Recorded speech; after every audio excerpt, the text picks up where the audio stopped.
আর তারা বিএনপি আর আওয়ামী লীগকে মিলাইতে চায়। বিএনপি আর আওয়ামী লীগ এক না। যেখানে আওয়ামী লীগ ব্যর্থ হয়েছে সেখানে বিএনপি সার্থক হয়েছে। দেশ পরিচালনায় আওয়ামী লীগ ব্যর্থ হয়েছে, দেশ পরিচালনায় বিএনপি সার্থক হয়েছে।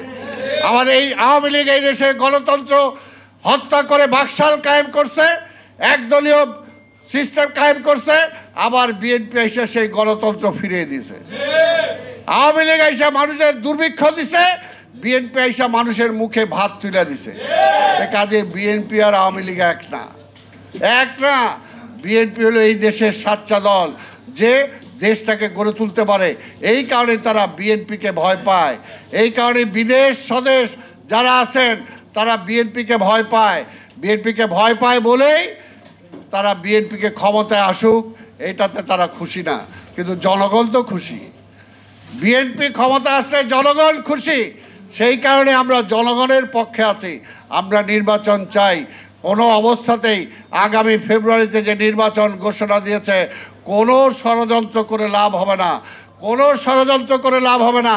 আসেন নির্বাচনে আসি, যদি দেশটারই ভালোবাসেন আসেন। হ্যাঁ, ওই কারণে বসি আমরা যে নির্বাচনটা যাতে সুষ্ঠুভাবে করা যায়, নির্বাচনে যাতে কেউ কোনো গোলযোগ করতে না পারে।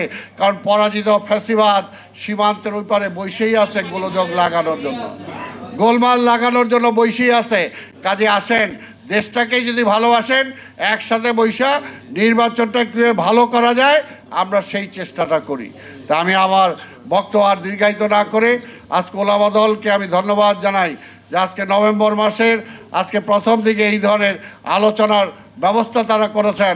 কারণ 7ই নভেম্বর প্রথম, 7ই নভেম্বরকে জানতে হবে। 7ই নভেম্বর না জানলে বাংলাদেশকে জানা যাবে না, বাংলাদেশের স্বাধীনতাকে রক্ষাও করা যাবে না। তা ওলামা দলকে আমি ধন্যবাদ জানিয়ে আপনারা যারা দীর্ঘক্ষণ আমার বক্তব্য শুনলেন